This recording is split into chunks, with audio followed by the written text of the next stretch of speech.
Hello everyone, I am very glad that you're joining this story. Subscribe, like and comment. Enjoy the story, smile more often. I walked into my own living room and found my sister cradling her baby bump while my husband rubbed her stomach like a proud father. Before I could even process the betrayal, she looked me dead in the eyes and said, "You need to leave. We want to be a family now."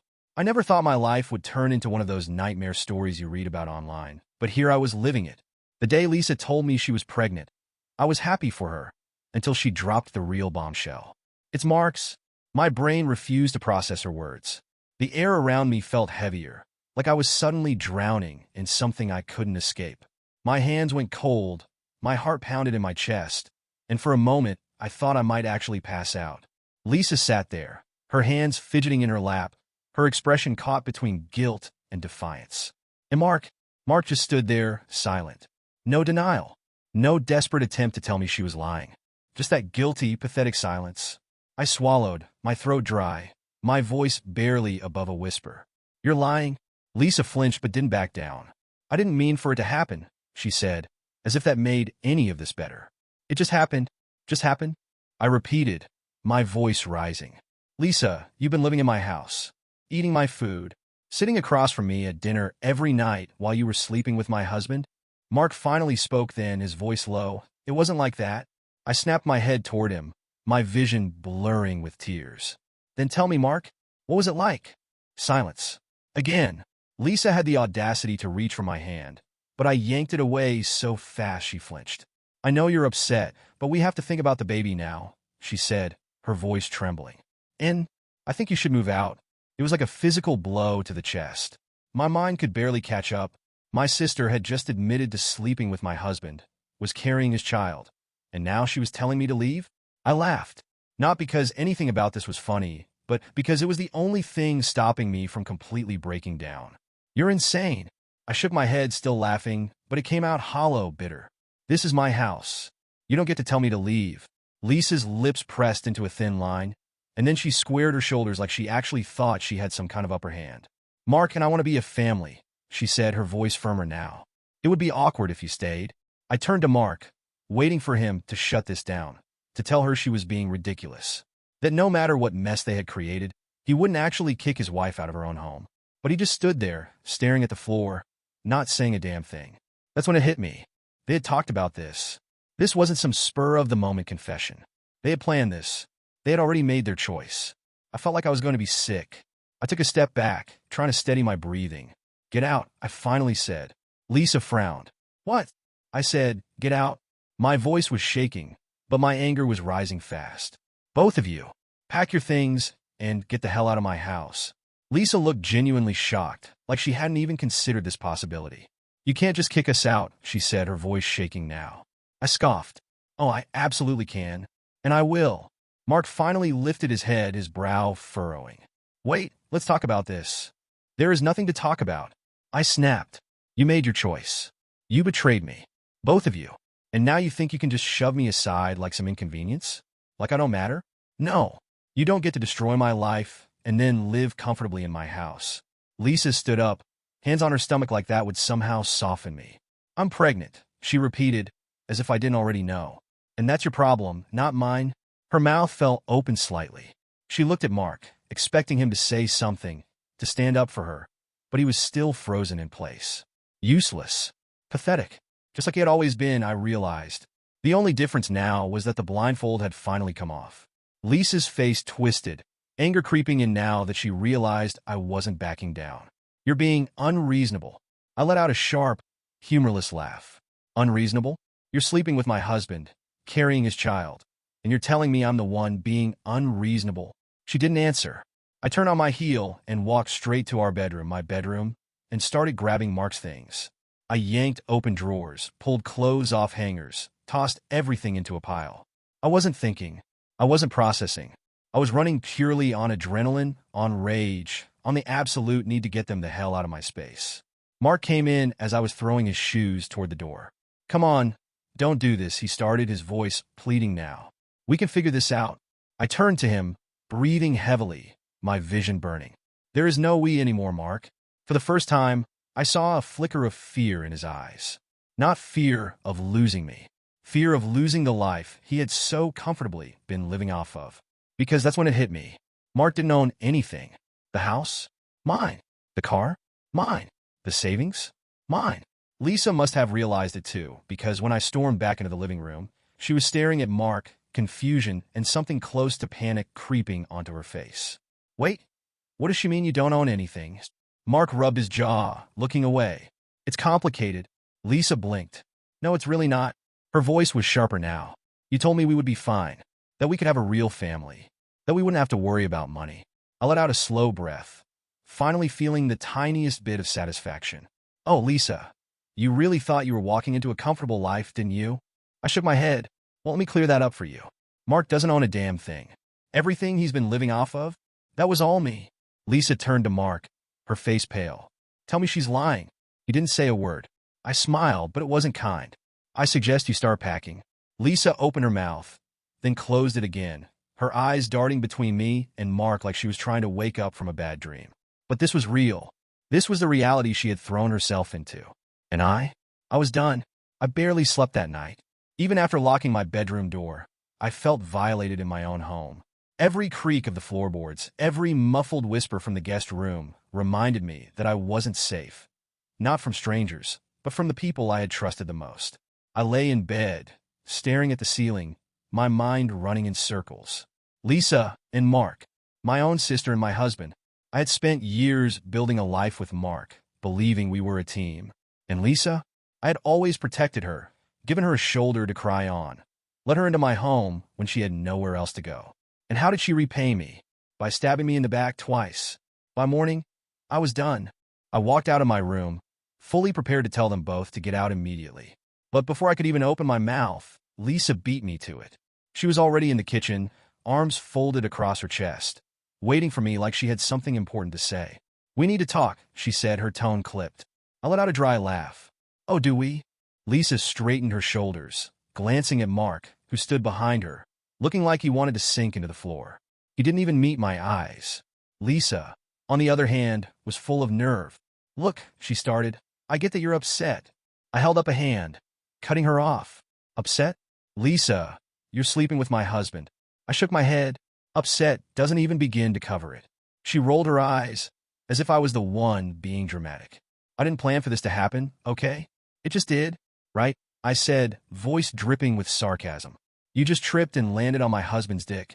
Mark flinched. Lisa's expression darkened. That's not fair. I let out a sharp laugh. Oh, I think it's perfectly fair. She exhaled heavily, like this conversation was a burden to her, like she was the one being wronged. We need to be adults about this. I raised a brow. Adults? She nodded, her tone calm, as if she was the reasonable one here. Mark and I were having a baby. I crossed my arms, staring at her. And she licked her lips. And we need to do what's best for the child. Which means? Her eyes met mine, and then she said it. The thing that made me realize just how delusional she truly was. We think you should move out. For a moment, the words didn't fully register. My brain refused to process them because they were just so insane. I blinked. Excuse me? Lisa squared her shoulders. Mark and I want to start a family. A real family. And it's awkward with you here. I just stared at her. She wasn't joking. She wasn't embarrassed. She actually thought I was going to hand over my house and walk away. I looked at Mark, hoping, praying, he would say something to contradict her, that he would at least pretend to feel guilty. But he just stood there, silent. That's when I knew. This wasn't some spur-of-the-moment confession. This wasn't something Lisa had just decided to say this morning. They had talked about this. They had planned this. They had already made their choice. And in their minds, I was just the loose end that needed to be dealt with. I let out a slow breath, gripping the edge of the counter to keep myself from throwing something. Let me get this straight, I said, voice cold. You sleep with my husband. You get pregnant. And now you want me to leave my own house, so you two can play happy families? Lisa had the audacity to nod. It's for the baby. I laughed. Actually laughed. A loud, humorless sound that made Lisa flinch. You know what, Lisa? You're right. This house isn't big enough for the three of us. I took a step forward, meeting her gaze head-on. That's why you two are leaving. Lisa's confidence cracked. Wait, what? I said, get out. I turned to Mark, my blood boiling. Both of you? Lisa shook her head quickly, like I was being ridiculous. You can't just kick us out. I smiled, but it wasn't a kind one. Oh, Lisa, I absolutely can. Mark finally spoke, his voice hesitant. I think we should talk about this. There is nothing to talk about, I snapped. You made your choice. You picked her. So now, you both can figure out where the hell you're going to live. Lisa's face twisted, panic settling in. You're seriously throwing your pregnant sister onto the street? You're not my sister anymore. That shut her up. I turned and walked away before I could hear any more excuses. They had 48 hours. Then, they were gone. Lisa and Mark didn't leave immediately. They spent the next 48 hours sulking around my house like lost puppies, whispering furiously to each other when they thought I wasn't listening. Lisa was especially tense, constantly checking her phone, pacing the living room, acting like she was waiting for some kind of miracle. But I had already made up my mind. They were leaving. On the morning of the deadline, I came downstairs to find Lisa sitting stiffly on the couch, her hands cradling her stomach, while Mark hovered nearby with a nervous expression. I braced myself, already knowing they were about to try something. We need to talk, Lisa said, her voice tight. I sighed. We've already talked. The answer is still no. Lisa inhaled sharply, trying to control her frustration. Just listen to me for a second. I crossed my arms but didn't sit. I wasn't about to make this comfortable for her. Lisa licked her lips, glancing at Mark before turning back to me. I know you're mad. I know you feel betrayed. But you're making a mistake. I blinked, letting out a disbelieving laugh. Oh, I'm making a mistake? Please, Lisa, enlighten me. She lifted her chin, as if she was the one who had been wronged. You're making an emotional decision. I get it, you're hurt. But throwing us out isn't the right thing to do. I let out a slow, deep breath, trying not to scream. Lisa, you slept with my husband. You got pregnant by him. And now you're telling me that throwing you out of my house is the wrong thing to do. She nodded, completely serious. We need stability, she continued, placing a protective hand over her belly. This baby needs a home. I need a home. I scoffed. Then go find one. Mark finally spoke, his voice quiet. We really don't have anywhere to go. I turned to him sharply. That's not my problem. Lisa let out a frustrated breath. Come on, you could be the bigger person here. I felt my fingers twitch with the urge to throw something. Oh, that's rich. You betray me and now expect me to be the bigger person? Lisa, this isn't some small fight over borrowed clothes. You slept with my husband. You got pregnant by him. You lied to me for months, and now you want me to be your safety net? Are you out of your mind? Lisa's lips pressed into a thin line. I didn't plan for this to happen. I clenched my jaw, my nails digging into my palm. That doesn't make it any better. Mark, ever the coward, stepped forward. Look, let's be practical. I whirled on him. Oh, now you want to be practicals? I let out a bitter laugh. Where was all this practicality when you were sneaking around with my sister? Mark flinched. Lisa looked like she wanted to argue more, but I could see it. The slow, creeping realization that I wasn't going to bend. I pointed toward the door. You have until tonight. After that, if you're still here, I'm calling the police. Lisa gasped. You wouldn't. I smiled, but it was cold. Try me? Lisa stormed off, slamming the guest room door behind her. Mark stood there awkwardly, shifting from foot to foot, but I didn't care. I turned on my heel and walked away. That should have been the end of it. But it wasn't. The twist I didn't see coming. That afternoon, I got a call from an unknown number. I hesitated before answering, but curiosity won. Hello. A woman's voice, sharp and professional, responded. Is this Mrs. Walker? I stiffened. Who's asking? This is Monica Reed from Baxter and Howell Law Firm. I represent Lisa Henderson. My stomach dropped. I'm sorry, Lisa who? I asked, already knowing the answer, but hoping I was wrong. Lisa Henderson. Your sister. I felt the blood rush to my head. Why is my sister's lawyer calling me?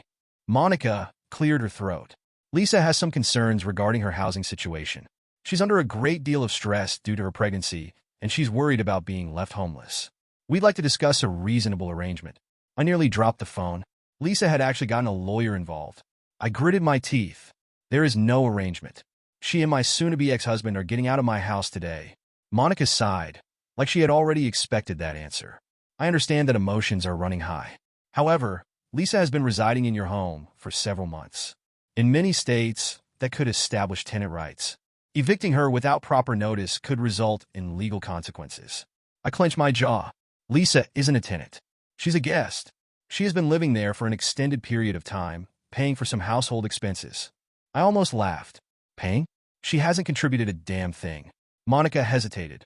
Regardless, if she refuses to leave, you may be required to go through a formal eviction process. That could take several weeks, even months. I felt a slow, pulsing rage build inside me. Lisa had played me. I hung up without another word. I stormed toward the guest room, flinging the door open. Lisa was sitting on the edge of the bed, her phone in her lap, looking way too smug. You called a lawyer? I demanded. She shrugged. I had to protect myself. You were being irrational. I let out a slow breath, trying to control my fury. Lisa, you're not winning this. She smiled. I already have. You can't just kick me out. Not without a legal battle. And you wouldn't want that, would you? I stared at her, my heart pounding. This wasn't just betrayal. This was war. I should have known Lisa wouldn't go down without a fight. She had always been the kind of person who, when backed into a corner, would claw her way out by any means necessary, even if it meant dragging me through hell with her. That night, I sat in my bedroom, my phone clutched in my hand, staring at the screen as I reread the message from my lawyer. She's right. If she refuses to leave, you may need to file a formal eviction notice. Unfortunately, this process can take anywhere from 30 to 90 days, depending on how she fights it. 30 to 90 days. Lisa was trying to trap me in my own home. I threw my phone onto the bed, running a shaky hand through my hair. I felt suffocated, like the walls of my own house were closing in on me. My stomach churned, my skin crawled, and all I wanted was to burn this place to the ground just to get rid of them. Instead, I took a deep breath and walked back downstairs, determined to try one last time to end this peacefully. I found Lisa in the kitchen, making herself tea like she hadn't just spent the entire day declaring legal war on me. Mark was sitting at the table, scrolling through his phone, looking like he'd rather be anywhere but here. I crossed my arms, my voice low and controlled. Lisa, let's cut the games. You and Mark are leaving. We can do this the easy way, or we can drag this out through the courts. Either way, you're not staying. Lisa didn't even flinch. She simply stirred her tea, calm as ever. I don't want to fight with you. Then pack your things and go. She sighed dramatically, like I was the one being unreasonable. I can't just leave. I have a baby to think about. I let out a dry laugh. You should have thought about that before you slept with my husband. Mark finally spoke up, his voice hesitant. Maybe we can work something out? I turned to him, narrowing my eyes. Work something out? Like what? You get to stay in my house while I fund your new little family. He shifted uncomfortably, avoiding my gaze. It doesn't have to be like this. I scoffed. Oh, it absolutely does. Lisa set her tea down and straightened her shoulders. I think you're just being bitter. I blinked. Excuse me? She gestured toward Mark. It's obvious you still have feelings for him. This isn't about the house. It's about you not being able to handle the fact that we're together now. I laughed. Actually laughed. Lisa, if you think I still have feelings for Mark, you're even dumber than I thought. Lisa's expression hardened. Then why are you making this so difficult? I clenched my jaw, my nails digging into my palms. Because it's my house. Because you betrayed me.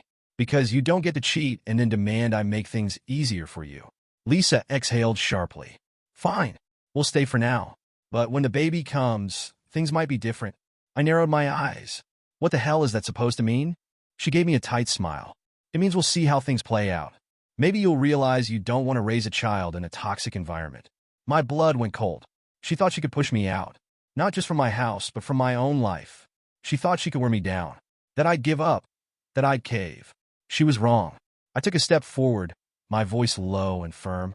Lisa, listen very carefully. You are not raising your child in this house. You and Mark are not starting a family here. You can fight me in court. You can play all the dirty games you want. But I promise you, you will lose. Lisa's smug expression faltered, just for a second. Mark rubbed his face, clearly regretting every decision that had led him to this moment. Maybe we should just go, Lisa? Lisa whipped her head toward him. Go where, Mark? Mark hesitated, and that's when I saw it, the slow, creeping realization that he had nothing. No money, no stability, no backup plan. Lisa's face paled. She turned back to me. Wait, what do you mean he doesn't own anything? Mark went rigid. He hadn't told her. I folded my arms, enjoying this more than I should. Oh, you didn't know? Mark doesn't have a dime to his name. The house? Mine. The savings? Mine. The car? Mine. Lisa's mouth fell open. That can't be right. She turned to Mark, her voice sharp. You told me we'd be fine. Mark looked like he wanted to disappear. I thought she'd be more reasonable. I let out a cold laugh. Oh, so your plan was to convince me to take care of both of you? You thought I'd just what? Hand over my life so you two could play house? Lisa's expression cracked. She had been planning for a comfortable future, one that was built on my foundation. I watched her carefully, waiting for the full weight of reality to crash down on her. And then, finally, it did. Lisa's voice shook. Where are we supposed to go? I gave her a mocking smile. Not my problem. Lisa's breathing quickened. She turned to Mark, grabbing his arm. You have money, right? Savings? Mark hesitated too long. Lisa's face twisted into something ugly. You told me you were going to take care of us. Mark swallowed hard. I didn't think she'd actually throw us out. Lisa's hands balled into fists. You idiot. For the first time since this started, they turned on each other. Lisa's face was twisted in rage. You used me. Mark threw his hands up.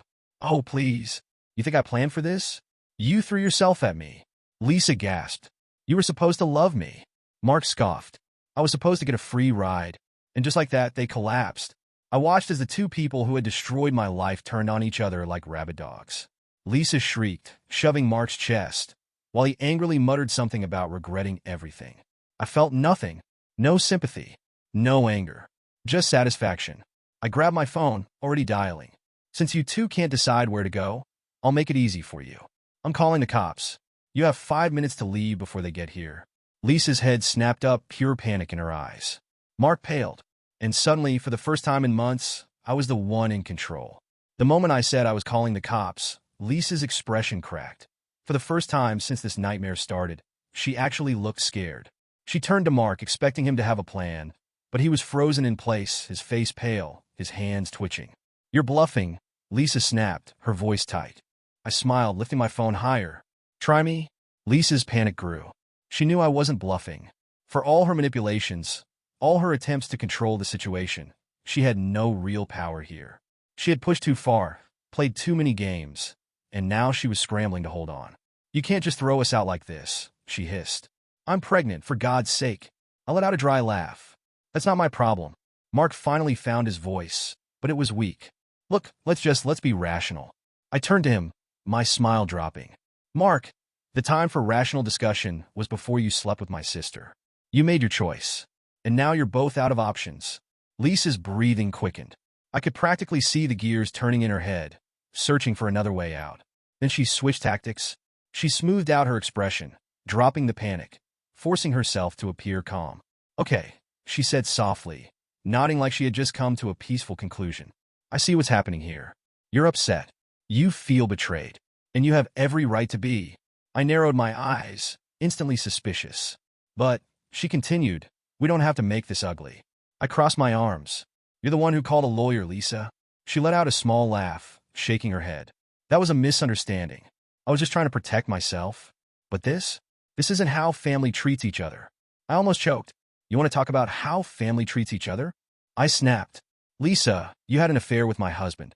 You got pregnant by him. And then you tried to kick me out of my own house. But now you want to talk about family? Lisa flinched but quickly recovered. I was scared. I wasn't thinking straight. I made a mistake. But we can fix this. I let out another bitter laugh. Oh, and how do you suggest we fix this? She took a slow step forward, lowering her voice like she was about to offer me some grand compromise.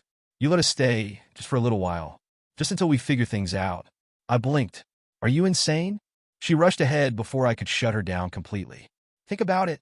You don't have to forgive us. You don't even have to talk to us. But this house is big enough. We can all coexist for a few months, just until the baby is born. I'll stay in the guest room. Mark will stay out of your way. And then, when we've saved up enough, we'll leave. I stared at her. Lisa, I want you out. Not tomorrow. Not next month now. Her mask cracked again. You're being cruel. I scoffed. You try to take everything from me, Lisa. My marriage. My home. My life. And now you're trying to guilt me into letting you stay. Her eyes flashed. If you do this, you'll regret it. I tilted my head. Are you threatening me? Lisa stepped back, shaking her head, realizing she had slipped up. No, I'm just saying you might want to think about how this looks. My jaw clenched. How this looks? She gestured to her stomach, throwing a pregnant woman onto the street. People talk. Do you really want to be the villain here? Oh, she was good? She knew damn well I didn't care about public opinion, but she was still grasping for control, trying to manipulate the situation, hoping to play the victim one last time. But I was done. I took a deep breath, stepping closer until we were nearly face to face. Lisa, listen to me very carefully. You don't get to be the victim. Not this time. Not ever again. Lisa's expression darkened. She had lost, and she knew it. Then, like a switch flipping, she turned on Mark. She whirled around, shoving him in the chest. You useless idiot. You said you had a plan. Mark stumbled back, blinking in shock. Lisa.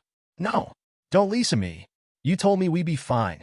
You told me we wouldn't have to worry about money. You said you'd take care of us. Mark rubbed his face, sighing heavily. I didn't think she'd actually throw us out. Lisa laughed bitterly. You moron. What did you think was going to happen? That she'd just hand everything over? That she'd be happy for us? Mark clenched his jaw. You didn't exactly resist, Lisa. Lisa's face contorted with rage. Are you serious? You're blaming me? Mark scoffed. You knew what you were doing. Lisa's hands balled into fists. I gave up everything for you. I stepped back, watching them self-destruct with a kind of detached amusement. For months, they had been united against me, planning, scheming, manipulating, and now they were turning on each other like rabid animals.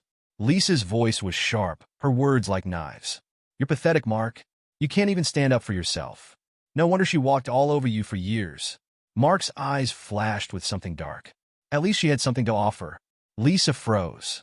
I sucked in a breath. Even I hadn't expected him to say that. Lisa's mouth opened, then closed.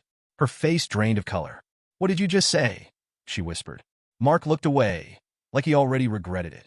But it was too late. Lisa snapped. She let out a scream of frustration, grabbing the nearest object, a glass from the counter, and hurling it at Mark's head. Mark dodged just in time, the glass shattering against the wall. I took another step back, fully prepared to let them destroy each other. Then finally Lisa burst into tears. Mark sighed, running a hand through his hair. Come on, let's just go. Lisa sniffled, still glaring at him. Go where, Mark? He didn't answer. I crossed my arms, giving them both a cold smile. I don't care where you go, but you're not staying here. Lisa wiped her face aggressively, her shoulders still shaking. Then, without another word, she stormed out of the house. Mark lingered for a second, staring at me, like he wanted to say something. I didn't let him. Goodbye, Mark. He swallowed hard, nodded once, then followed Lisa out the door. And just like that, they were gone. Lisa and Mark had been out of my house for weeks, but their downfall was just beginning. The updates trickled in from mutual friends, little pieces of gossip that painted a picture of absolute disaster. Apparently, Mark had been bouncing from couch to couch, mooching off anyone who was willing to let him crash for a few nights. He had assumed that his friends would be more than happy to support him, but the reality was that no one wanted to deal with a grown man who refused to take responsibility for his own mess. Lisa, on the other hand, had managed to scrape together enough money for a tiny, rundown apartment in a bad part of town, but she was struggling. She had left with the idea that she and Mark would build a life together, that their love would be enough to sustain them. Instead, she found herself paying for everything, from rent to groceries, while Mark contributed absolutely nothing. I should have been over it. I should have moved on, put this all behind me, focused on my own life. But I couldn't help but watch their downfall unfold, knowing that this was exactly what they deserved. Lisa had assumed she was upgrading when she stole my husband. She had thought she was winning, securing a future where she would be taken care of, where she could play house in the life I had built. But reality had hit her like a freight train, and suddenly, she was realizing that she had bet her entire future on a man who had nothing to offer. Mark had never been the provider. I had been. I was the one who had handled the bills, who had built the savings, who had made sure our life was stable. Mark had simply benefited from my hard work, and Lisa, in her stupidity, had assumed that he would magically become a different man once they were together. The first time I heard that Lisa was struggling financially, I didn't feel bad. Not even a little. She had put herself in this situation. She had made her bed, and now she had to lie in it. But then, a few days later, I got a text from an old friend that nearly made me spit out my coffee. Mark and Lisa are fighting. Like really fighting. He's barely working, and she's pissed. Apparently, she told him he was worse than useless and threw something at him. I read the message twice, then laughed. The irony was almost too much. The man she had stolen from me, the man she had risked everything for, was now her biggest regret. And she was finally realizing it. A week later, there was a knock on my door. I opened it to find Lisa standing there, looking nothing like the woman who had once smirked at me and told me to leave my own home. Her hair was messy, her clothes were wrinkled, and there were dark circles under her eyes. For a moment, I just stared at her, waiting to see what pathetic excuse she had for showing up at my doorstep. She swallowed hard and said, "Can we talk?" I raised an eyebrow. "That depends. Are you here to apologize or to ask for something?" Lisa looked away, her lips pressing together. She knew me too well. "I messed up," she admitted, her voice small. "I shouldn't have done what I did." I crossed my arms. "Wow, that almost sounded sincere." She sighed, shifting on her feet. "I know you hate me.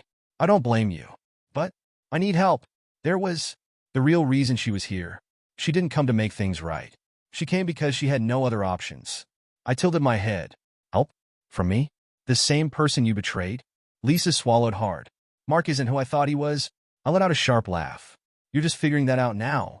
She ignored my sarcasm. "He doesn't help. He barely works. He just complains about how hard everything is." I gave her a pointed look. "Sounds familiar." Lisa's hands clenched into fists. "I don't know what to do." I shrugged. "Not my problem." Lisa's face crumpled. "Please, I have no one else." For a split second, something in me almost felt bad. But then I remembered everything. The betrayal. The smug way she had told me she and Mark were starting a family. The way she had tried to kick me out of my own home. And just like that, my sympathy disappeared. I hardened my expression. "You made your choice, Lisa. Now live with it." She let out a shuddering breath. "Please." I took a step back and said, "Goodbye, Lisa." Then I shut the door in her face. Lisa and Mark didn't last much longer after that. I heard through the grapevine that Lisa finally snapped. She had held on for as long as she could, but the stress, the disappointment, and the sheer exhaustion of dealing with Mark had finally broken her.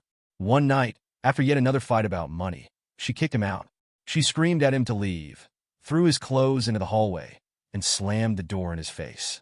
And Mark, with nowhere else to go, completely broke and abandoned, crawled back to his parents' house. The man who had destroyed my marriage, the man who had tried to steal the life I built, had ended up right back where he started. Lisa, on the other hand, was trapped. She had burned every bridge, alienated everyone who had once cared about her, and was now alone, raising a baby with no support, no stability, and no future. And me? I was thriving. With Lisa and Mark out of my life for good, I focused on myself. I poured my energy into my career, traveled, reconnected with old friends, and even started dating again. Real men, men who actually brought something to the table. Lisa had thought she was winning when she stole my husband. She had believed she was taking something from me. But in the end, she lost everything. And honestly, I couldn't have asked for a better ending.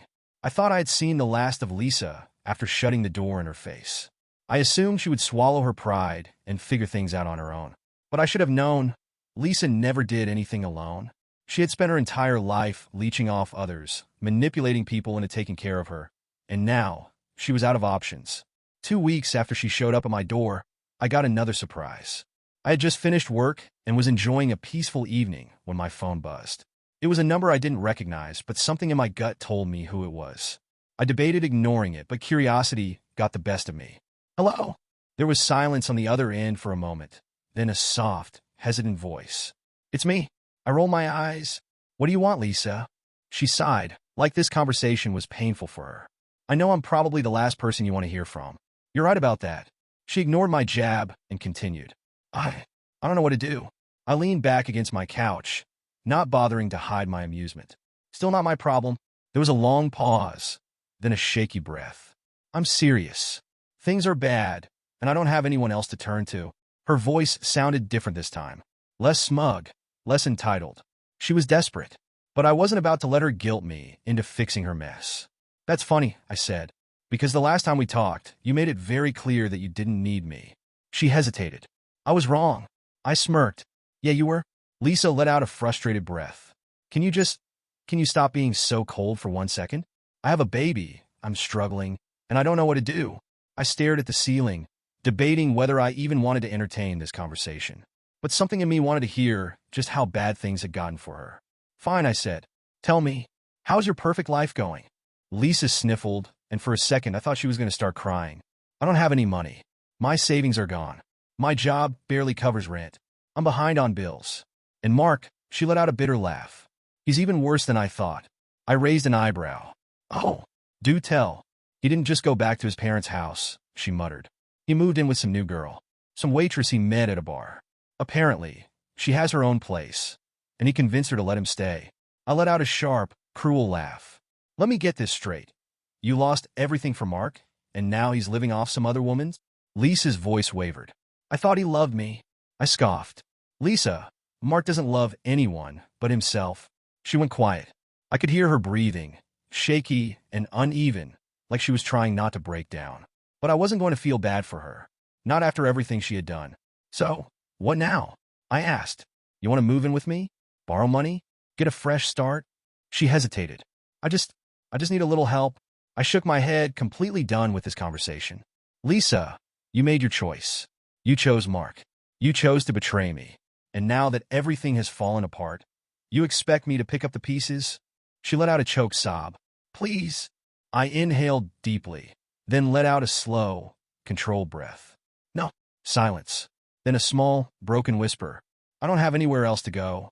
I leaned forward, my voice low and firm. Then you should have thought about that before you stabbed me in the back. And with that, I hung up. Lisa must have finally realized that I wasn't going to be her safety net, because after that call, she stopped reaching out. I didn't hear from her again. Not directly, anyway. But that didn't mean I was done hearing about her. A few days later, another friend messaged me with more updates. Lisa was barely keeping it together. She had started skipping shifts at work because she couldn't find a babysitter. She had fallen behind on rent. And worst of all, she had started asking mutual friends for money. But the best part? No one was helping her. Lisa had burned too many bridges. She had used and manipulated too many people. And now, when she finally needed support, there was no one left willing to save her.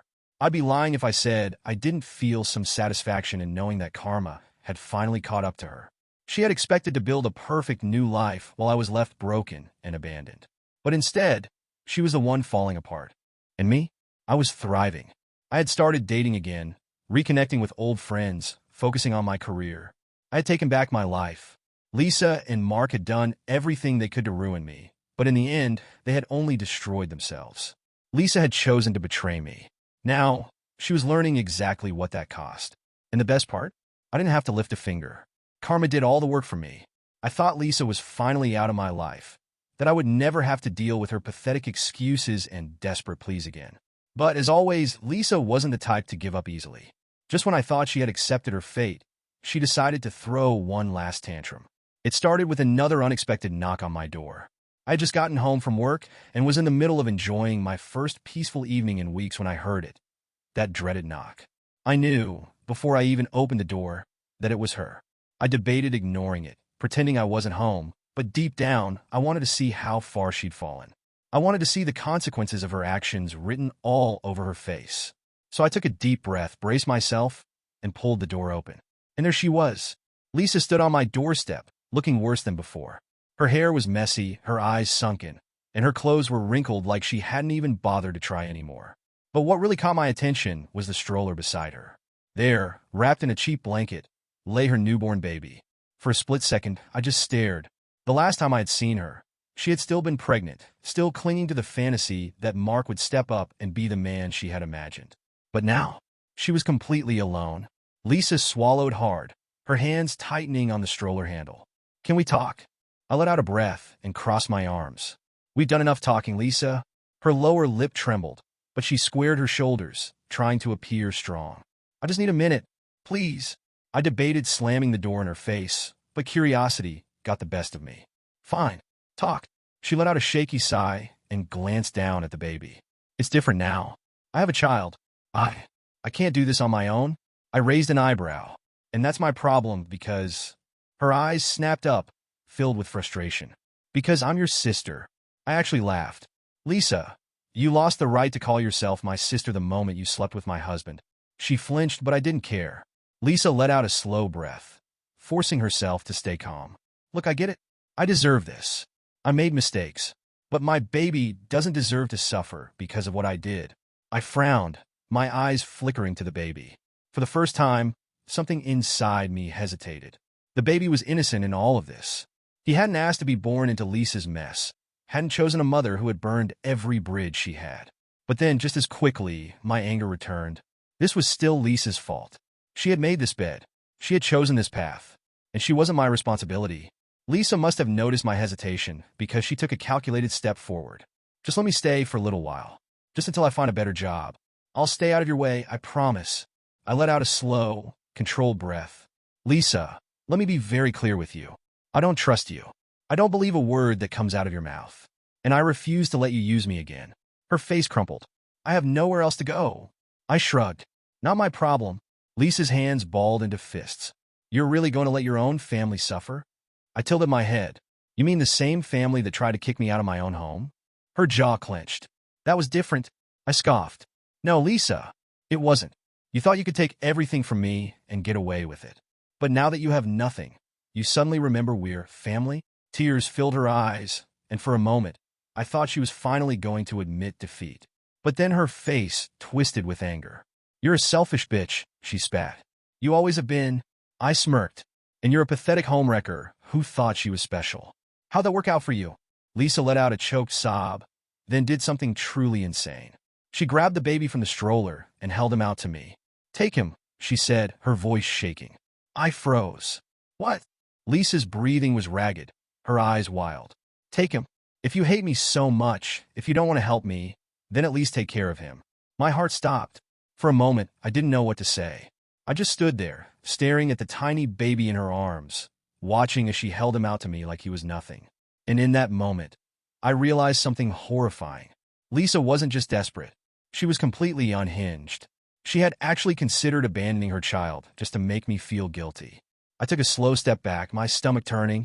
Lisa put the baby back in the stroller. Her hands were shaking. I can't do this alone. That's not my problem. Her breath hitched, her eyes pleading. Please. I hardened my expression. Put the baby back. Then leave. She hesitated for a moment, her entire body trembling. But then, finally, she broke. She let out a muffled sob and placed the baby back in the stroller. Then, without another word, she turned and walked away. I watched as she disappeared down the street, her shoulders shaking, her cries barely audible over the wind. And as I shut the door, I felt no regret. Lisa had chosen this, and now she had to live with it. Lisa never came back after that. I heard from mutual friends that she had left town, moving to another city to try and start over. She was completely alone, raising her baby with no support, no family, and no future. And Mark? He had moved on to his next victim, latching onto another woman just like he had latched onto me, just like he had latched onto Lisa. But the best part? I was free. For the first time in a long time, I could wake up in my own home without feeling suffocated, without feeling betrayed, without being surrounded by liars and users. Lisa had thought she had won when she stole Mark. But in the end, she lost everything. And me? I had never been happier. Months passed, and Lisa never reached out again. After that final desperate message, she disappeared from my life completely. No more manipulative guilt trips. No more attempts to rewrite history. It was as if she had finally accepted that there was no coming back from what she had done. And for the first time in what felt like forever, I was truly free. Without the constant weight of betrayal pressing down on me, I flourished. My career took off, and I found myself excelling in ways I never had when I was stuck supporting Mark's dead weight. I started traveling, seeing places I had always dreamed of visiting but had never prioritized. I reconnected with old friends, the ones I had slowly drifted away from during my marriage, the ones Mark had convinced me were bad influences simply because they encouraged me to have standards. And the biggest change? I let myself be happy again. I started dating, cautiously at first, unsure if I could ever trust someone again. But then I met someone real, someone who didn't make me feel like I had to shrink myself just to be loved. It wasn't until I was truly happy that I realized just how miserable I had been before. I had spent so much time holding my life together, carrying all the burdens, making excuses for Mark's laziness, ignoring the red flags with Lisa, that I hadn't even noticed how exhausted I was. I had been running on empty for years, convincing myself that my loyalty to the people who hurt me somehow made me a good person. But now, I had finally given myself permission to walk away. Lisa and Mark had thought they were taking something from me. They had convinced themselves that their betrayal was a victory, that they were choosing happiness by stabbing me in the back. But they had been wrong, because happiness wasn't something you stole, it was something you built. And without me holding them up, they had crumbled. One night, I was out with some friends when I overheard someone mention Mark's name. I wasn't trying to eavesdrop, but my ears picked up on it before I could stop myself. I turned slightly, listening just enough to catch the conversation. Yeah, he's been bouncing around. No one really wants him staying for too long. Keeps promising he's going to get back on his feet, but you know how that goes. I smirked into my drink. Oh, I knew exactly how that went. Mark had spent his entire life depending on other people to take care of him. First his parents, then me, then Lisa. And now he had burned through every option, and there was no one left willing to clean up his mess. I leaned back in my chair, the satisfaction settling deep in my bones. It was poetic, really. He had tried to take everything from me, and now he had nothing. Lisa's fate was just as bleak. She was still in another city, struggling to keep her head above water, raising a baby on her own with no support. Every now and then, I'd hear something about her from a mutual connection, how she was working dead-end jobs, how she had tried and failed to rekindle old friendships, how people had finally wised up to her ways and refused to let her use them anymore. She was alone, exactly the way she had made me feel when she betrayed me. But me? I was thriving. More than thriving. I was living a life I never could have had if I had stayed trapped in that toxic cycle of betrayal and self-sacrifice. And the best part? I didn't have to lift a single finger for karma to do its job. Lisa and Mark had made their choices. And now, they were paying for them. I, on the other hand, had never been happier. And for the first time in my life, I finally knew what true peace felt like. Time had a funny way of dulling even the sharpest wounds. A year ago, Lisa and Mark had been the center of my world. Not in a good way, but as the two people who had shattered everything I had built. Their betrayal had consumed me. Their actions had dictated my every thought, and their presence, even from a distance, had been a weight I couldn't seem to shake. But now, they were nothing more than a distant memory, a cautionary tale I barely thought about. My life had taken a complete turn for the better. Without Mark draining me emotionally and financially, my career had skyrocketed. I had been promoted, my savings were growing, and I was making plans for things I had never thought possible when I was still stuck in my miserable marriage. I was traveling more, meeting new people, and most importantly, I was happy. The kind of happiness that felt effortless, the kind that didn't require me to constantly prove my worth to someone who only saw me as a convenience. I had also started dating again, something I never thought I'd have the energy for after what I had been through. At first, I had been hesitant, afraid of falling into the same patterns of trusting the wrong person. But then I met Nathan. He was kind, stable, and most importantly, he saw me. Not as someone to fix him, not as someone to take care of everything while he coasted through life, but as an equal.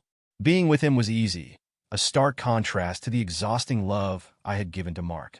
For the first time, I was in a relationship where I wasn't constantly questioning my own worth.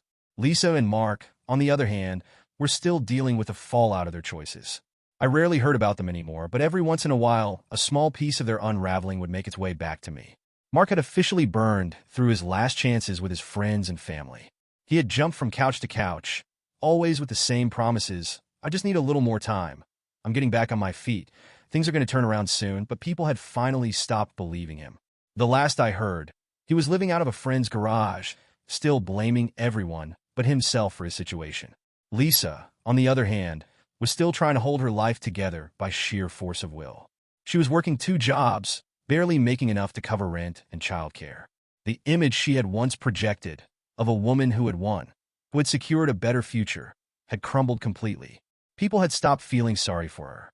The friends she had guilt-tripped into helping her had slowly pulled away, realizing that Lisa wasn't someone who ever took responsibility for her actions. She had spent her entire life relying on others to fix her problems, but now, there was no one left to clean up her mess. I thought about reaching out to her once, not because I wanted to help her, but because I was curious. Had she changed? Had she finally grown up and accepted that her downfall was her own doing? But then I realized it didn't matter. I didn't need closure. I didn't need an apology. Lisa wasn't a part of my life anymore, and she never would be again. And that was enough. One afternoon, as I was packing for a weekend trip with Nathan, my phone buzzed with a message from an unknown number. For a brief second, I considered ignoring it, but something told me to check. I opened it, my breath catching slightly when I saw the words. I know you probably hate me, and I don't blame you, but I just wanted to say, I'm sorry. For everything. It was from Lisa. I stared at the message for a long time, my emotions shifting through surprise, curiosity, and finally, indifference. A year ago, I would have needed this. I would have craved this moment. The proof that Lisa finally understood what she had done, that she regretted it. But now, Now, it didn't change anything. I let out a slow breath and typed my response. I forgave you a long time ago, but that doesn't mean I want you in my life. Take care, Lisa. I hit send, then blocked the number. Not out of anger, but out of finality. Because that was the difference between us. Lisa still needed validation. She still needed someone to tell her she wasn't as bad as she knew she was. But I didn't need anything from her. I had moved on. I had built something better. And Lisa? She would have to live with the life she had chosen. I put my phone down, turned to Nathan, and smiled. Because for the first time in a long time, I was exactly where I was meant to be.